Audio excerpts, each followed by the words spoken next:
गासै जोंनि गासै सोमावसारनायनि मान आरो सन्मानखौ लानानै बे गोरोबथाया मावफुंजानांगौ। अदेबानि बे मावफुंजायाब्ला जों मा खालामगोन, मावफुंजायाबा भबिष्यताव जों मा सानगोन आरोबा मा मावलांनांगोन। दिनै जोङो बेयावहाय बर' माहारिनि गेजेराव बर' माहारियारिबादखौ लानानै जुजिनांगौनि माखासे खैदां खैफोद सम जि एक्सपिरियेन्स एबा जि आगुनि मोन्दांथि बेखौ लाजोबनानै जोङो उननि समाव बिनि सायाव सानफिननांगौनि थाखाय दुलाराय बर' फरायसा आफादाबो जोङो साननो गोनां दं। दा बेनिखायनो मानगोनां नोंथांमोन, दिनै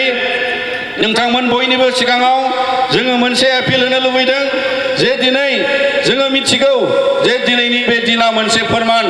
जे मोनसे बिदिन्थि। जों बयबो बर'आव माहारियारिबादखौ लानानै जुजिनानै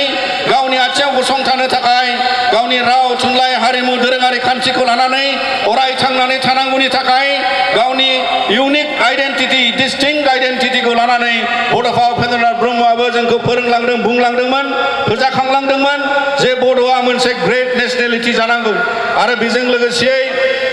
गेरेमसा बर' हारि दानांगौ। जाय गेरेमसा बर' हारियाव दिनै जोङो मिजिंथियो जे गोदान जोलैया, गोदान जेनेरेशना, गोदान लाइमोन जोहोलाव सेंग्रा सिख्लाफ्रा जोंनि गेजेराव बे माहारियारिबादनि खोन्दोखौ बिथांमोना गोथौयै बुजिनानै लानांगौआ मोजां। मानोना बे माहारियारिबादा बे जांख्रिथायजों फैनाय आरो जाय जांख्रिथाया मानो जादोंमोन, जाय जांख्रिथायाव गावनि आथिङाव गसंथानो थानो थाखाय दिनैनि समसिमाव 5,000निबो बारा मुंख्लं सुजित नार्जारिनिफ्राय जागायनानै जोंहा मुंख्लं जाबाय। दा बिनिखायनो जोङो दिनैनि समाव खावलायनो लुबैदों जे दिनै जाय लाइमोन नोंथांमोन, जोहोलाव सेंग्रा सिख्ला नोंथांमोन, बर' लाइमोन नोंथांमोना गोसोआव ला, दिनै जाय हालामाव, दिनै जाय हादराव, जाय जोङो दिनै बर' हिसाबै थांनानै थानायनि मोन्दांथियाव आलो गोजोनै रंजा बाजायै नोंथांमोना गोबां लाइमोना बर' हारिनि गेजेराव गावनि गोसो साननाय हनाय नोंथांमोना दानि आथिखालनि बिरोंदामिननि मोन्दांथियाव बे गोदान जेनेरेशनफ्रा नोंथांमोना माहारियारिबादखौ गावजों सरजाबनानै लानांगौनि थाखाय गोनांथि दं। मानोना दिनै जों नुनो मोनो लाइमोन सेंग्रा सिख्लाफ्रा बर' माहारियारिबादजों जेबो सोमोन्दो गैयै बादि माखासे थासारियाव बिथांमोना दावबायनायाव, गावनि हान्थिनायाव, गावनि गुबुन गुबुन जिउ राहा खांनायाव, गावनि रंजा बाजा खालामनायाव दिनै बिथांमोना दिनैनि बे गोजोन समाव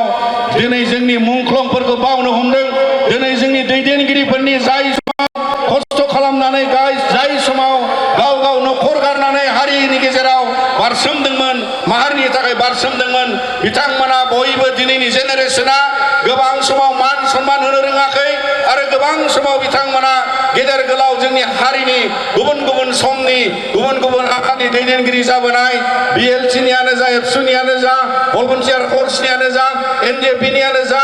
बयखौबो दिनै मान होनायनि सम। मानोना बे जांख्रिथायारि बिग्रायारि आरो जांख्रिथायारि गोसोखौ लानानै दिनैनि लाइमोनफ्रा आरो इयुन समाव नोंथांमोना सांग्रां जानानै थानांगोन जे दिनै जों मिथिगौ बयनिबो लाइमोननि एबा आथिखाल सोलोंथाइ लानाय समाव दानि गोदान मुगानि आर्टिफिशियेल इन्टेलिजेन्स आरो गुबुन गुबुन मोनदांथिजों ससियेल मिडिया आरो बायदिसिना मिडियानि प्रसारजों दानि जुगनि लाइमोनफ्रा गोदान गोदान मोनदांथिनि सोमावसारनायखौ हास्थायो। नाथाय बड'लेण्ड सोमावसारनाया गोदान मोनदांथि नांगौब्ला नोंथांमोननि गोसोआव गोदान मोनसे जांख्रिथायारि गोसोनि मोनदांथि नांगोन। बेजोंसो जोङो नङाबा दिनै समाव नोंथांमोननि गोदान मोनदांथि आरो गोदान थासारियाव जिबादि नोंथां बड'लेण्ड सोमावसारनायनि जारिमिनखौ बुजिनो नाजागोन, बेजों नोंथांमोना जांख्रिथायारि गोसोखौ अराय फोजाखांनानै लाखिगोन होननानै मिजिंथियो। दा बेनिखायनो मानगोनां नोंथांमोन, जोङो मिथिगौ भारत संबिधाननि सिङाव जोंनि गावखुंथाय गोहोखौ लानाय लोगोसे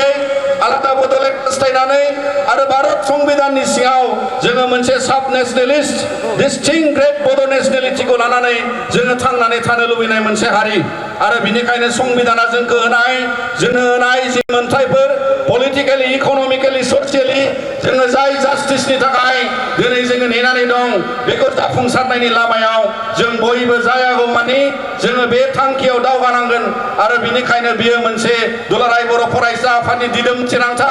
जाय थिरांथायाव जोङो एनि टाइम एनि ममेन्ट जोङो दुलाराय बर' फरायसा आफादा दोनथ'नाय आन्दलनखौ बोखांनो लाबोफिननायावबो जोंहा जेबो माने बावहाय उसुबिदा गैया दा बेनिखायनो बर' हारिनि गेजेराव दिनै सुबुंफोर नार्जारिनि बे गोथार थावनिनिफ्राय जोङो बेखौनो खावलायगोन जाहाथे उननि समाव गुबुन गुबुन थासारि आरो मोन्दांथियाव आरो बेजों लोगोसे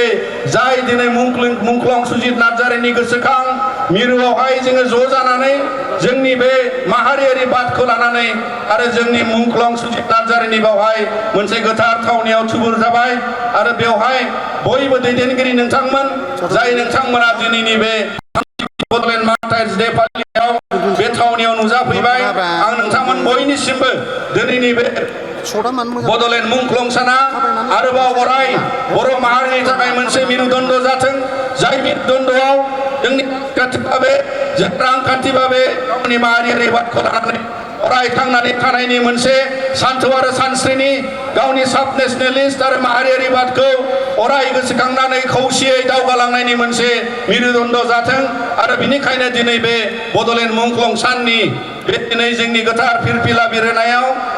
नोंथांमोन बयनिबो बे बाहागोखौ मोननानै दुलाराय बर' फरायसा आफादनिफ्राय जोङो रोजा रोजा हामबायनाय होदों आरो उननि समाव जाहाथे जोंनि बे माहारियारि बादजों लोगोसे गुबुन गुबुन जोंनि हारिनि दावगानायाव खौसे जाहाथे बयनिबो मदद आरो बयनिबो गोसो बोलो माहारियारि बादनि सान्थौ आरो सानस्रिखौ लानानै इयुन जेनेरेसनाबो दानि जेनेरेसनाबो जाहाथे उननि समावबो अराय बर' माहारियारि बादजों लोगोसे मुंख्लंखौ मान होनाय बर' हारिनि दैदेनगिरिफोरखौ मान होनाय आरो बेबादिनो बयनिबो जोंनि हारियाव खौसेयै बे मोनसे जांख्रिथायारि बिदिन्थिखौ दावगालांनायजों लोगोसे हारि दावगानाय आरो गाव गाव मोन्दांथिनि रैखाथियाव रांखान्थि भाबे आरो गुबुन गुबुन मोन्दांथियाव सोलोंथाइजों लोगोसे जाहाथे जोंनि आथिखालनि फरायसा फोलेरा गुन गोनां सोलोंथाइ लानायजों लोगोसे जाहाथे बिथांमोना जोंनि हारियाव मोनसे रांखान्थिनि दिदोमथि जोंनि हारियाव मोनसे राजखान्थिनि दिदोमथि जोंनि हारियाव मोनसे समाजारि गोजोरथि आरो जोंनि हारियाव गुबुन गुबुन दावगाथायाव पृथिबीनि गेजेराव जाहाथे जोङो गेरेमसा बर' हारि जानायनि थाखाय जाय सोमावसारनायजों लोगोसे बड'फा उपेन्द्रनाथ ब्रह्मआ बे मोनसे बिदिन्थिखौ थांथों आरो बेखौ नोजोर बोनानै नोंथांमोन बयनिबो अनसायनाय आरो मददजों लोगोसे दिनैनि बे मुंख्लं साननि बिबुंथिखौ आङो एसेयावनो फोजोबबाय जय बर' हारिनि